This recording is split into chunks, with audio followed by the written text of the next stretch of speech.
really bad dark circles. Why do I look dead every day? Hi guys, today I'm back with another video. But before we begin, I just wanted to say that I made a Discord for all of my subscribers, so you can join in the link below. We basically hold some events like App of the Month where I suggest an app and then we can all try it together, and then maybe I'll review it in the video, or I just answer some questions that you guys might have, or you can just make friends among yourselves.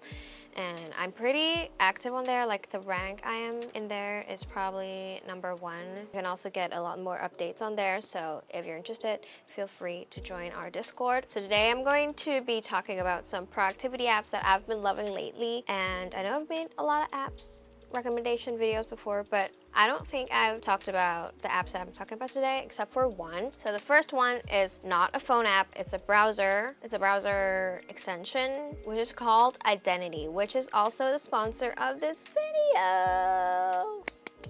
So basically what it is, you know how you always have bookmarks in your browser, and then bookmark bar is so small, and then it also doesn't do anything except for direct you to that link.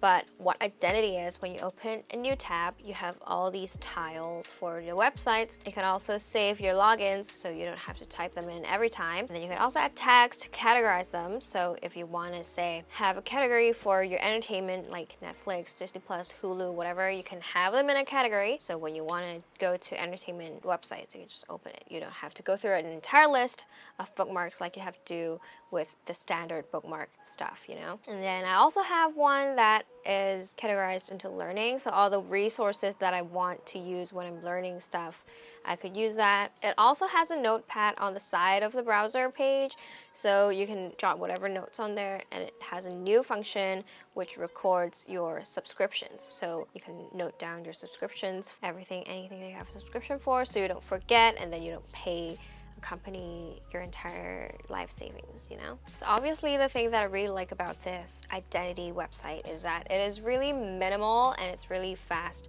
So every time you open a new tab, you can just go to your tiles, look at the icons, and then you can choose. One of my favorite function is that it can fetch the website's icons. So when you enter the website and it doesn't have a default icon, if you're using an app that does that, it gets very frustrating because you have to use the default blank one and it's really ugly and you don't like it. But when you use this, you can just insert the link to the website and it automatically fetches the icon for you. So you can identify the tiles by their icons instead of reading the text, which also makes it that much quicker, you know? So overall, I'm just really impressed with Identity and how it helped with my desktop productivity, because I really am not a big fan of the regular bookmark bar and I don't usually use it at all. But ever since I started using Identity, my workflow has gotten a lot more faster and my bookmarks have gotten a lot more organized, which is really good. And then this ties into my next favorite app, which is the Brave browser. And maybe you're here like, why are you suggesting, like, why are you recommending a browser?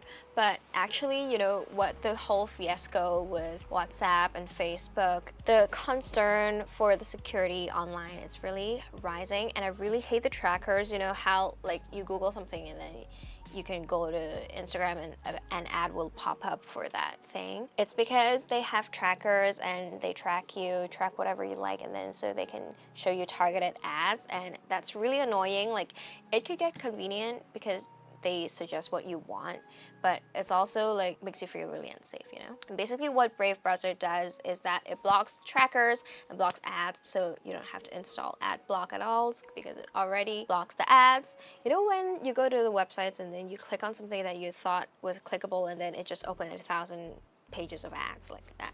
That gets blocked. And then it's also really fast. Every time you open a new tab, actually, it shows you how many trackers they have blocked for you and how much time you saved, which I think is such a huge flex, but it's really nice to know also. It used to not sync across devices, so that was a little bit annoying for me because I used the Mac and the iPad and the phone together, but now it syncs across devices using a security key, whatever. So it's really good. Also, the layout is really similar to Chrome, so if you're using Chrome, you're used to Chrome, you don't have to use extra time to get adjusted to that. You can just pick it up, start using it. It also works with Chrome Web Store extensions, so whatever extensions you were using before, it will work. For example, like Pocket, Forest, password managers, they will work in the browser. So I'm just really a big fan of the browser. Also, in general, it's just faster because it doesn't have to load all the trackers and ads, you know. And then the next app is on iOS and Android. It's called Timestamp. It's a really, really, really minimal app that lets you take a picture in the square and then it has a timestamp on it. And it's really simple. Like, if you're like me, you don't have a good memory and you always forget what you did when you're doing something that you want to remember, you can take a picture of it and then it'll have a timestamp. And you can also simultaneously save the untimestamped picture so you can use it in your photo journal like I do. But the main reason I started using this app is to record when and what I ate, because I used to use apps that is for entering foods, but it always gets really annoying for me to enter them because I don't want to type the entire name. Sometimes the name is in English, sometimes the name is in Chinese, and I just don't want to deal with all that, you know? If you take a picture and you look back on the picture, you yourself will know what it is, right? And then you can just look at the time. Also, because I was doing fasting, I was trying fasting before, so I had a limitation to when I could eat. It was also really important for me to keep track of when I eat. So I just started using this app, but you can honestly use it for anything, like journaling, whatever. You can keep track of the time, capture pretty moments, and they also have a lot of different font styles, so you can take a look on there. And then the next app is called Fantastical, which is only on iOS, and it does have a subscription model, but it is my favorite scheduling app, mainly because the layout is super intuitive and super pretty. I really like how it looks on the desktop because it has a weekly view, and you can also manage your reminders and your events at the same time, but you can also set the reminders to not show on the timeline but on the sides so that it's not so convoluted. It uses the default Apple Calendar and reminder, but if you synced your Google Calendar to your Apple Calendar, your Google Calendar will naturally show on Fantastical, you know? I really like the day taker view on the mobile because it shows a lot of information without like clunking up all the space. And I also really like the Apple Watch complication. Just overall, the design is really simple, really informative, really clean, neat. Really love it.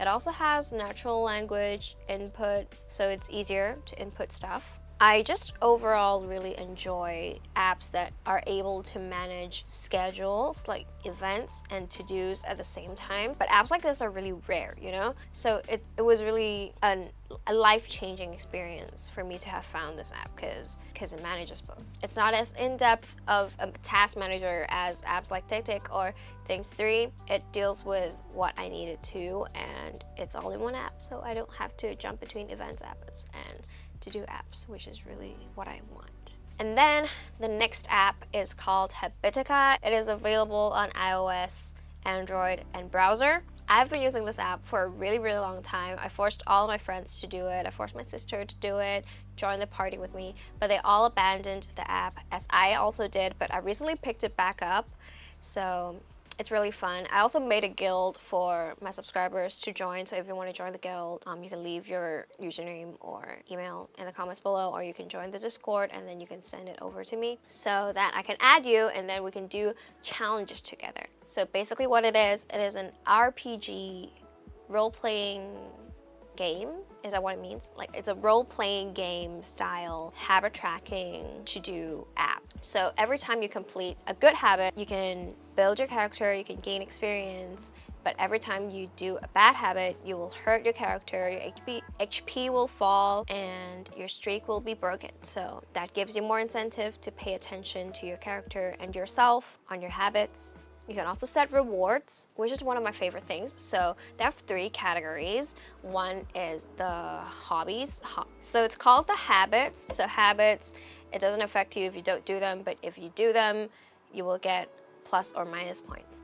And then they have another thing called daily, which you must do daily, or if you don't complete it daily, you will get tracker. And then there are to-dos, which are non-time sensitive, but if you complete them, you will get points. So there are 3 distinctions. And then there's also one more thing called the reward. So every time you complete something, you'll gain coins.